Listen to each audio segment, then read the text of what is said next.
ونستعينه ونستغفره ونعوذ بالله من شرور أنفسنا ومن سيئات أعمالنا من يهده الله فلا مضل له ومن يضلله فلا هادي له وأشهد أن لا إله إلا الله وأشهد أن محمدًا عبده ورسوله أما بعد فإن خير الحديث كتاب الله وخير الهدي هدي محمد صلى الله عليه وسلم وشر الأمور محدثاتها وكل محدثة بدعة وكل بدعة ضلالة وكل ضلالة في النار.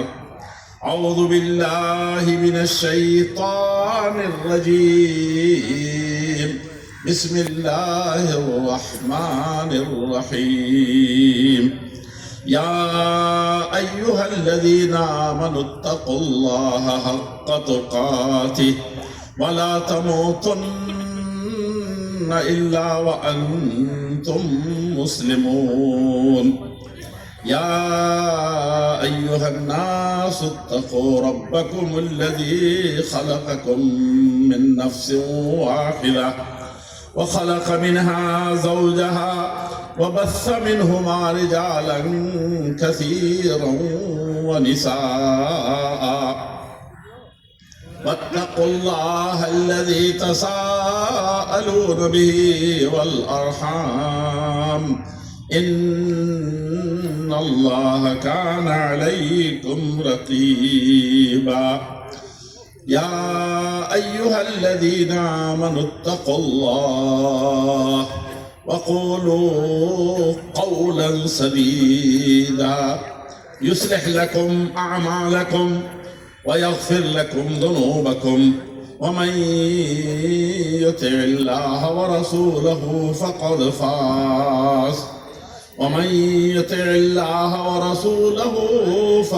فاز فوزا عظيما.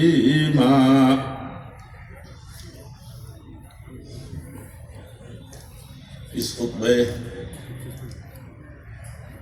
حاجہ کے بعد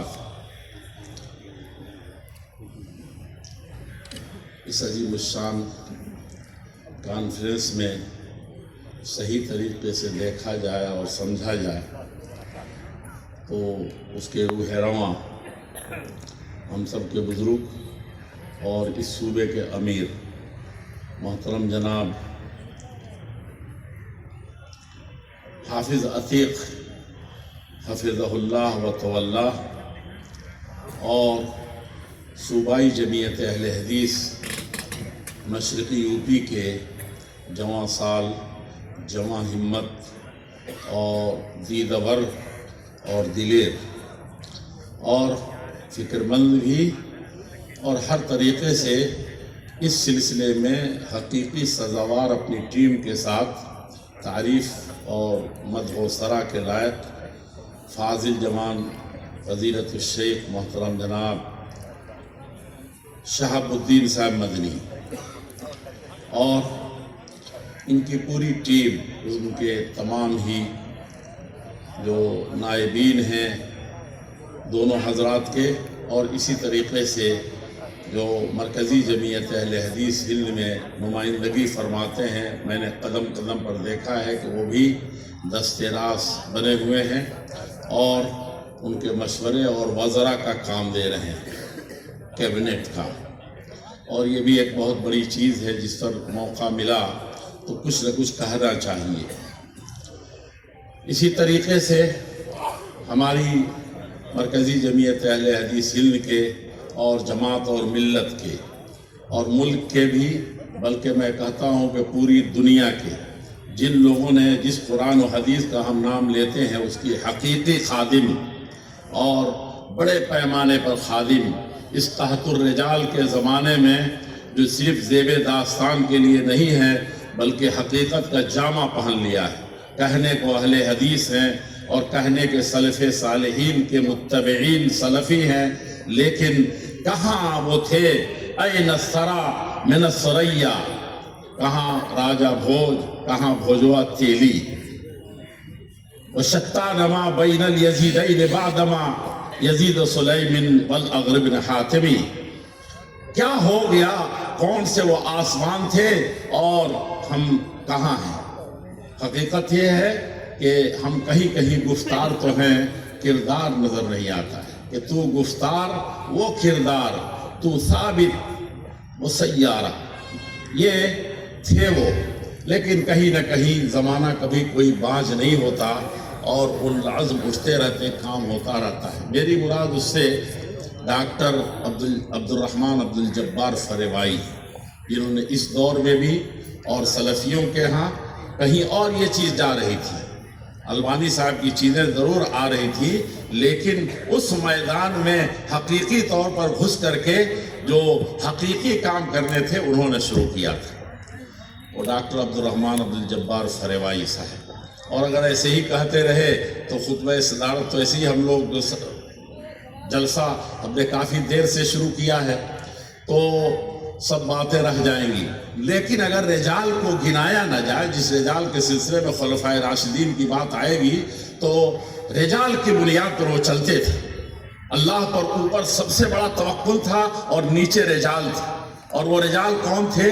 جو حقیقت میں رجال تھے، یعنی مرد میدان تھے، مرد کہلانے کے لائق ہے نہیں، مرد گر تھے وہ کہے بغیر بھی بات بنتی نہیں ہے۔ یہ پنڈال جو سجا ہوا ہے اور یہ عظیم الشان جلسہ جو قائم ہے، اور یہ ہے، میں اگر موقع ملتا تو میں کہتا کہ تھوڑی دیر رک کر کے کیا محلے محلے آپ نے تو آ کر کے یہاں دیکھا ہے اور دیکھا ہے کہ یہ سجاوٹیں ہیں، کتنی خوبیاں ہیں اور اس سے زیادہ کتنی خامیاں ہیں، لیکن کبھی یہ سوچا کہ آپ نے محلے میں صحابہ کی نسبت ہے، جس سے انسانیت جو کرا رہی ہے اس سے نسبت ہے، اور آپ نے کبھی اپنے محلے میں اس کا چرچا بھی کیا ہے، اس کے لیے پسینہ بہایا ہے؟ پھر اگر ان گڈھوں میں، ان کھیتوں میں، ان نالیوں میں اگر خشکی ہے تو دریاؤں میں طوفان نہیں آ سکتا۔ بہت زیادہ سوچنے کی ضرورت ہے، ہر طریقے سے جاننے کی ضرورت ہے۔ میں اس ناحیے سے یہ سب باتیں اشارہ کر رہا ہوں آپ کے میرے بزرگوں، میرے بھائیوں۔ میں کہہ یہ رہا تھا کہ ڈاکٹر عبدالعزیز صاحب مرکزی جمعیت اہل حدیث کے نائب امیر اور بھی کچھ نائب وہاں کے ناظم مالیات جناب وکیل پرویز صاحب، جو بتاتا ہے کہ میں کیسے مرکزی جمعیت کا کام چلتا ہے اور کن بنیادوں پر چلتا ہے، کیسے چلتا ہے، تو آپ کو کچھ ہوتا ہے کہ رجال کا نام کیوں لینے کی ضرورت پڑتی ہے؟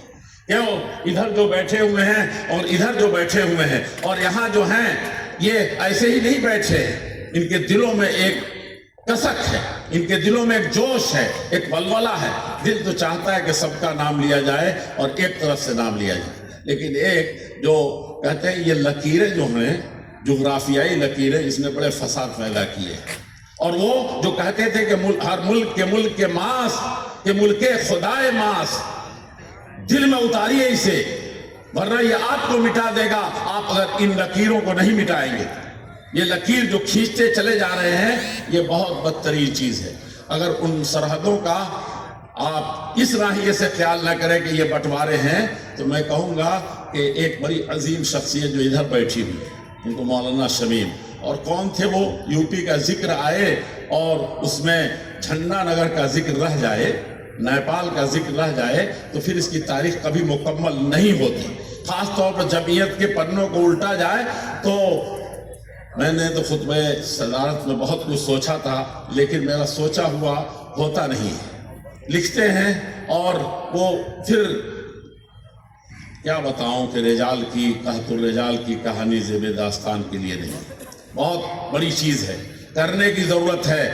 کام اتنے ہیں کہ رجال اگر روز روز 1000 پیدا ہوتے رہیں تو کام نپٹائے نہیں جا سکتے، لیکن دوسری طرف بیکاری اتنی ہے کہ کسی کو کام نہیں مل رہا۔ یہ ہے مصیبت، کسی قوم کے اندر جب یہ آتی ہے تو بہت بدترین شکل اختیار کر جاتی ہے۔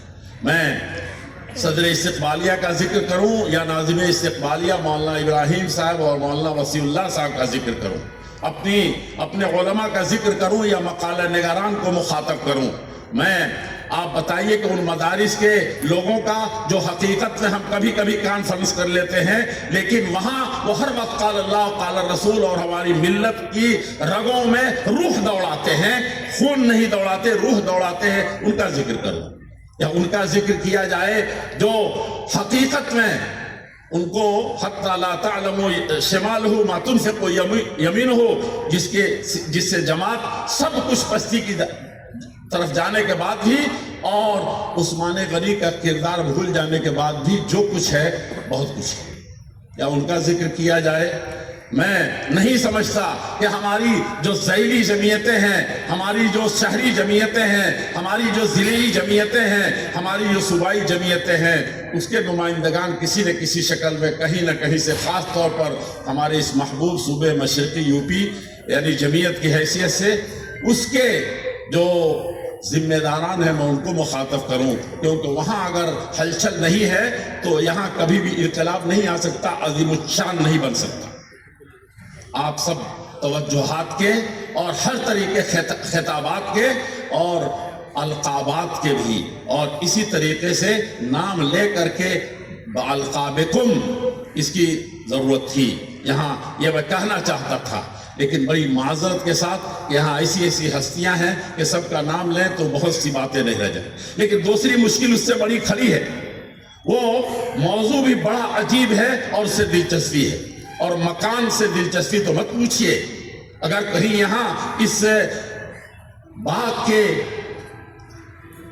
باغ و بہار بنانے میں کوئی حصہ ہے تو کہیں نظر آتا ہے کہ میں بھی یہاں سے کبھی گزرا تھا یا میں بھی کچھ جانتا تھا۔ تو بہت زیادہ اس موضوع سے بھی اور اس مکان سے میں تو کہوں گا کہ آپ حضرات نے پتہ نہیں میرا نام بار بار کیوں لیا، لیکن مرکزی جمعیت اہل حدیث میں جو عالمی سطح کے جس کا پیغام گیا، امام خانہ کعبہ کے امام کی حیثیت سے نہیں، مسجد نبوی کے امام کی حیثیت سے نہیں، ہندوستان کے بڑے بڑے وزراء اور بڑے بڑے لوگوں کی حیثیت سے نہیں، وہ اپنے موضوع کی حیثیت سے، اس کی تاثیر کی حیثیت سے اور برمحل ہونے کی حیثیت سے۔ تو آپ نے احترام انسانیت آخری 35ویں کانفرنس بھی جمع کر دیا، اور دوسری طرف مکانت صحابہ، مقام و مرتبہ، اور یہ کہ عظمت صحابہ، دونوں کانفرنسوں کو بھی جمع کر دیا۔ اس کے بعد ذیلی تو بہت سارے ہوئے۔ تو اس موضوع سے متعلق بات کروں یا مکان سے متعلق بات کروں، یہی وہ شہر ہے جو دلی اچڑ چکی تھی اور بادشاہت نہیں، خلافت ایک طریقے کی ختم ہو رہی تھی، اور اس کو سوچنے والے نہیں سوچتے، جو کچھ ہے اس کو گنوانا چاہتے ہیں، اس پر سیدھے لگا رہے ہیں اور دشمن کی طرف دیکھ رہے ہیں کہ ادھر سے لگ رہا ہے، یہاں بیٹھے بیٹھے لگا رہے ہیں۔ آپ کو عمارت پسند نہیں آتی، آپ کو نظامت پسند نہیں آتی، خازن تو کبھی آپ کے معیار پر نہیں اترا، اس کے ممبران اور اس کے عوام تو کبھی آپ نے خاطر میں نہیں لایا۔ کون لگا رہا ہے سیل؟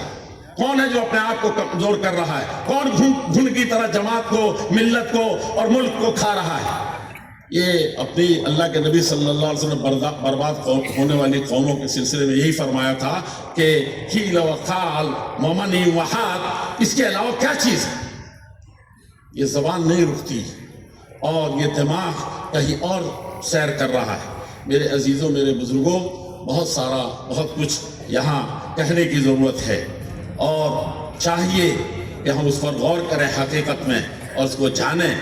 اور اس موضوع لکھنؤ کی جمعیت کی بات انہوں نے کی، میں نے اس کو تو نہیں کہوں گا، کچھ چیزیں آ گئی ہیں ایسی کہ اس کو کہنا نہیں چاہیے، لیکن یہاں لکھنؤ جو کہتے ہیں کہ عالم میں روزگار بن گیا، دلی کے ختم ہونے والے، کیا حال مجھ سے پوچھو پورب کے ساکنوں، جب پورا ہندوستان اجڑ رہا تھا تو یہاں آباد ہو رہا تھا۔ اور یہ بھی ایک چیز ہے، میں نے جتنے دیکھا لکھنؤ کے سلسلے میں جتنی کتابیں ادیبوں نے لکھے ہیں یا مورخوں نے تالیف فرمائے ہیں، بہت دیکھا کہ عجیب ان کا قلم ایک رخ اختیار کرتا ہے، اور رخ ایک اختیار کرتا ہے کہ دلی جب اجڑ گئی تھی، اجڑے دیار کا جس کو کہا تھا میر تقی میر نے، اور یہاں کے ان بلندیوں کا اور عظمتوں کا اور شیراز ہند کا اور پتہ نہیں قسطنطنیہ عالم اور خلافت اسلامیہ کا وہ جو راگ الاپ رہے تھے، کہا کہ وہ احمق ہی کیا ہے جو اپنی گردن کو کاٹ کر کے بھی خوش ہو کہ میں نے جسم کو بچا لیا۔ ایک حیثیت تھی۔ میں نے وہاں ایک لفظ لکھ کر کے آگے ہو گیا ہوں کہ جھمیلے میں کون پڑھے؟ رموز مملکت خیش خسرواں دانند، سمجھا کہ نہیں؟ ورنہ اس کی توجیہ بڑی تلخناک ہے اور اس کی حقیقت بڑی دردناک ہے۔ اس کو جانیے، اس کو سمجھنے کی ضرورت ہے۔ میرے عزیزوں، میرے بزرگوں، یہ اللہ جل شانہ نے جب اس قرآن کریم کو نازل فرمایا تو اس کے امین جو ساری انسانیت تک پہنچانے والے تھے، جبریل امین۔ ذرا سوچیے اہل حدیثوں، یہ قرآن کیا ہے؟ قرآن و حدیث اول اور آخر، یہ قرآن کیا ہے؟ اللہ جل شانہ کا کلام تھا۔ جبریل امین آسمان کے فرشتوں میں بھی جس کو فرشتہ کہتے ہیں، یفعلون ما یؤمرون لا یعصون اللہ ما امرہم، ایسی جو کبھی نافرمانی جانتی ہی نہیں اور فرما برداری سے میں ایسی جٹی ہوئی کہ اس کی کوئی مثال ہی نہیں۔ پھر اس کے بعد کیا ضرورت تھی کہ اس میں سے بھی امین کو چنا جائے؟ آج آپ اس قرآن کے خوشاچین ہیں اور اس پر ایمان لا کر کے مومنین ہیں۔ آپ بتائیے کہ کہاں ہیں؟ جبریل امین کا انتخاب کیا ہوا آسمان بالا سے؟ اور اس زمین پر انس و جن نہیں، ساری مخلوقات کے سب سے بڑے عظیم امین کا انتخاب کیا ہوا؟ اہل حدیث ہو، کسی سے پہلے آپ کو کہنا، آپ سے میں مخاطب ہوں۔ آپ اپنے آپ کو سوچئے، سمجھئے، بہت ہو چکا ہے اور ہم ہی سو گئے داستان کہتے کہتے۔ تھوڑی سی داستان باقی ہے جو کہی جا رہی ہے، ورنہ سوئے ہوئے ہیں، اور اس سے ملت کا، ملک کا، انسانیت کا اور تحفظ انسانیت کا کام تو بہرحال نہیں ہو سکتا۔